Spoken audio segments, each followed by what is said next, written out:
Have you been trying to fix your marriage? Like you're tired of the drama and the pain and the frustration.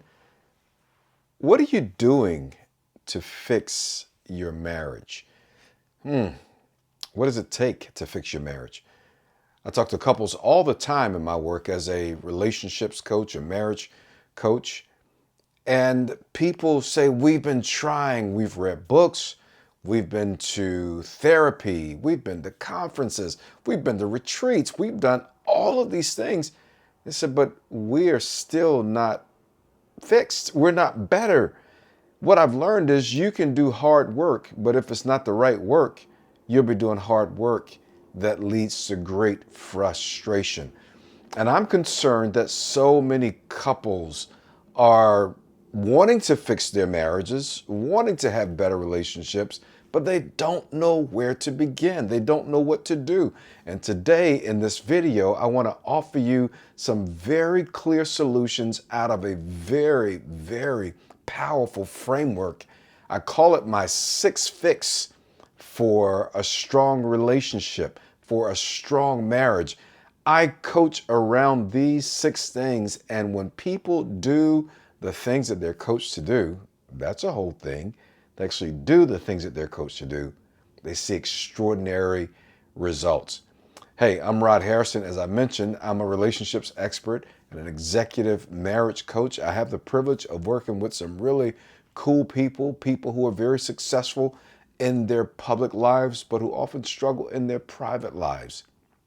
And I help them to improve their connections, to reduce relationship stress, and to increase their productivity in their very, very stressful but fruitful careers.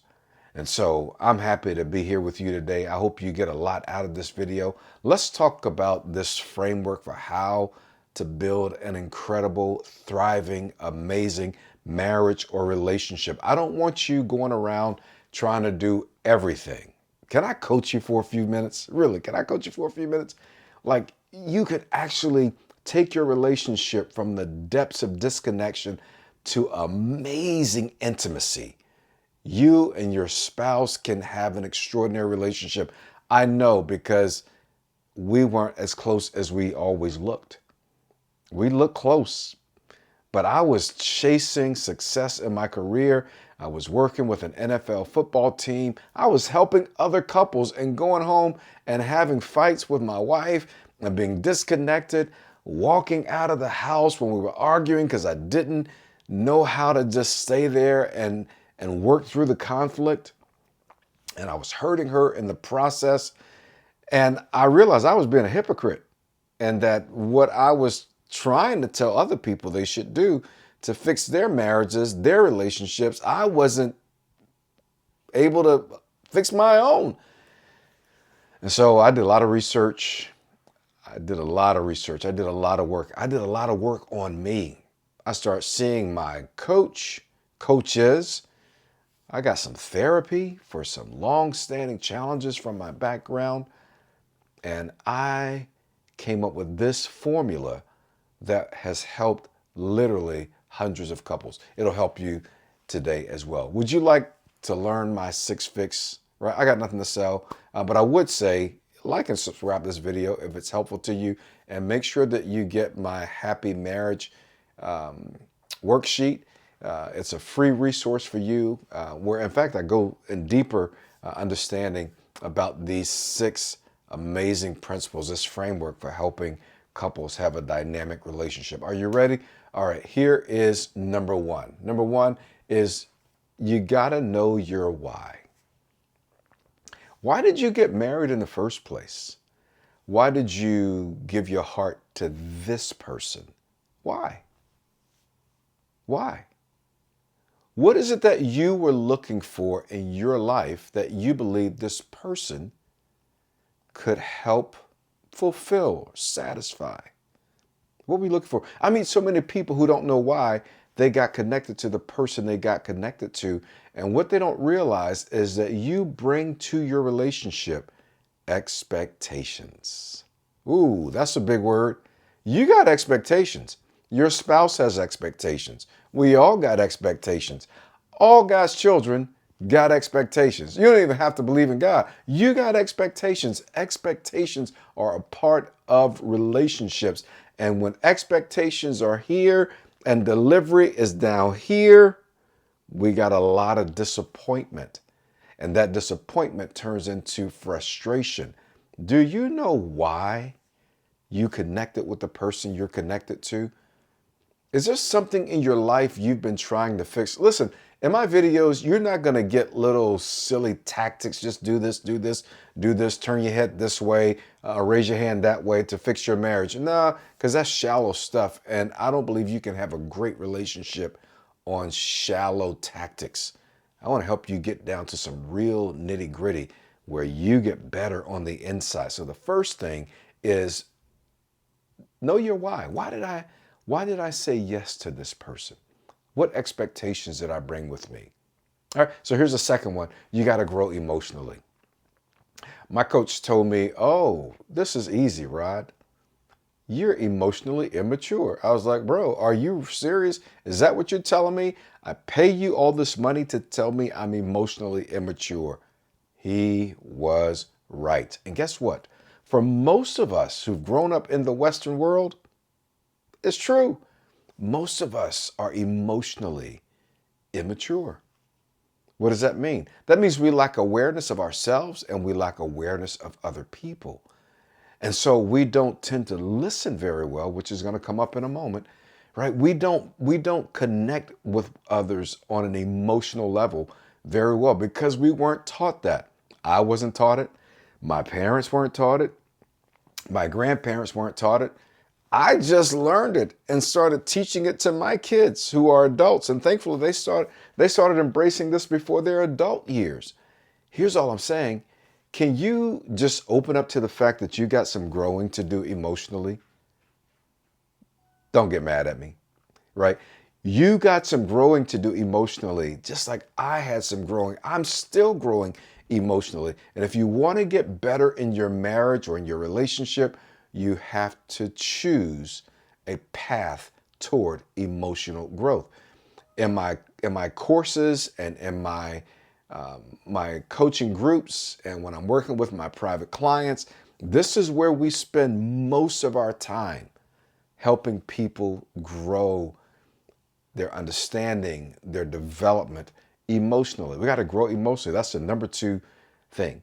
All right. Thirdly, you got to stop stacking conflicts. Have you ever heard that phrase before? I tell people we stack conflicts. We stack them like they just keep happening and we don't resolve it. And then something else happens and we don't resolve it. And then something else happens and we don't resolve it. And we start stacking conflicts. And what happens is it erodes our trust. It erodes our sense of safety.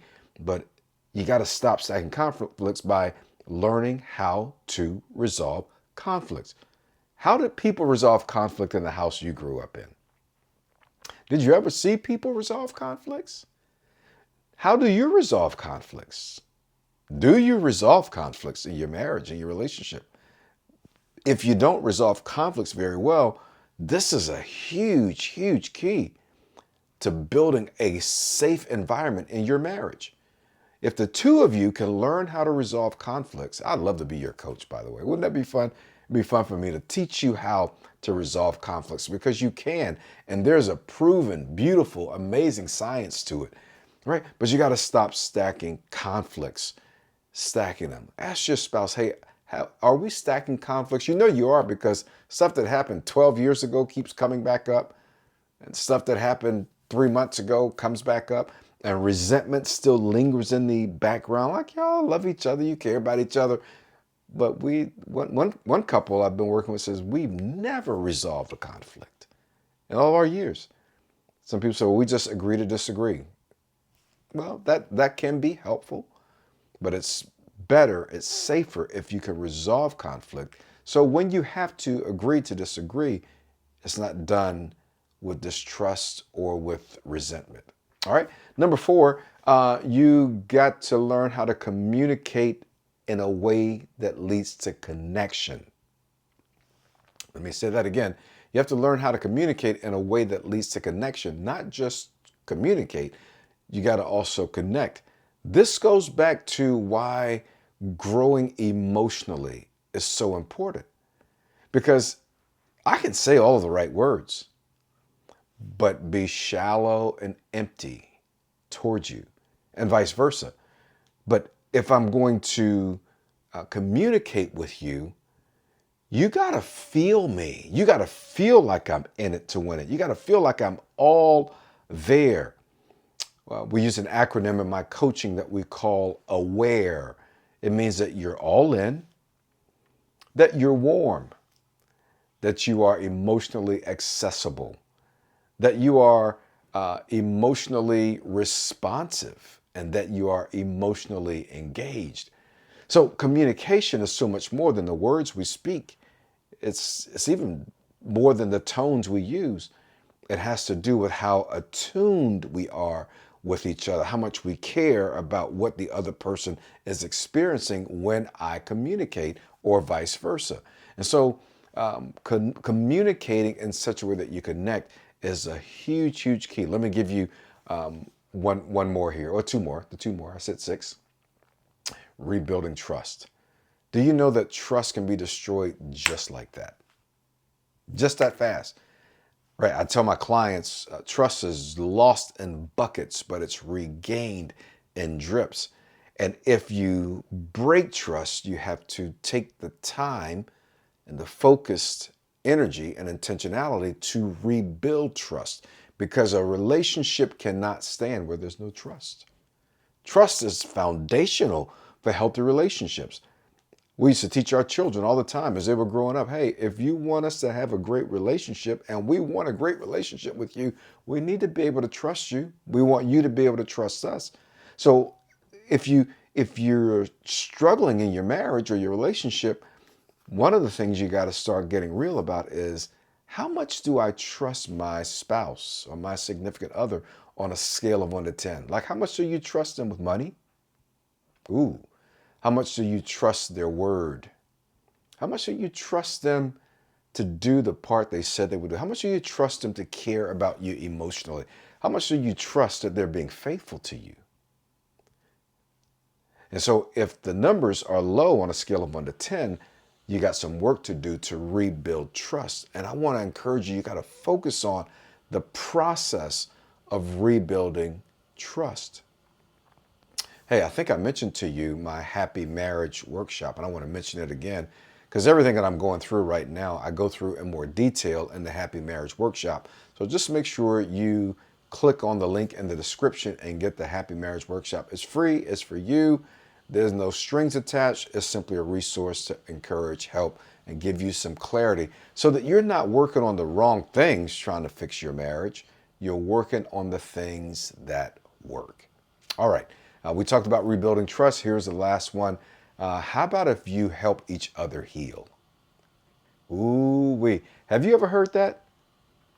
Help each other heal. Listen, when there have been rifts in our relationships, when we have hurt one another, maybe have hurt one another deeply. I'm talking deep wounds, like if you've been cheated on, if you've been spoken to in ways that are harsh, if you feel like you don't have a voice in the relationship and you're oftentimes sort of parented and controlled by your spouse or significant other, there are all sorts of ways that we hurt one another inside of our relationships, but then we often come to the relationship with wounds, relationship, emotional wounds, before we even meet one another. And guess what? They come with you into the relationship and they still hurt. Do you know what hurt your spouse back then? Because it's still hurting them now. And if you focus on helping each other heal, it'll make a huge difference. So I was talking to some therapists once, and they were working with some people who had been clients of mine. And they said, we just don't know what to do for them. We don't know how to help them.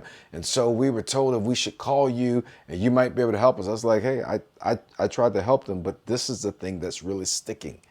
So if you can help them, good. But let me give you the key. Help them, help each other, be about each other's healing.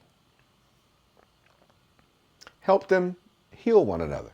The therapist looked at me on the call and said, "What did you just say? Can you say that again?" I said, "Yeah, you got to help them help each other heal." And what I've discovered is that most people, when they're looking for help for their marriages, don't have someone guiding them how to help their spouse heal. Did you know that if you help your spouse heal and your spouse helps you heal, you'll always want to be in that relationship? You'll love that space because there's such rich connection when you're helping each other heal. So that's the 6 fix for your marriage. And I hope that you got a lot out of this video. Again, if you did, would you subscribe? Would you help us to grow this channel so we can help as many couples as possible have great marriages and healthy relationships? Hey, I'm Rod Harrison. It was great to be with you today. Thank you for hanging out with me. I look forward to seeing you in the next video.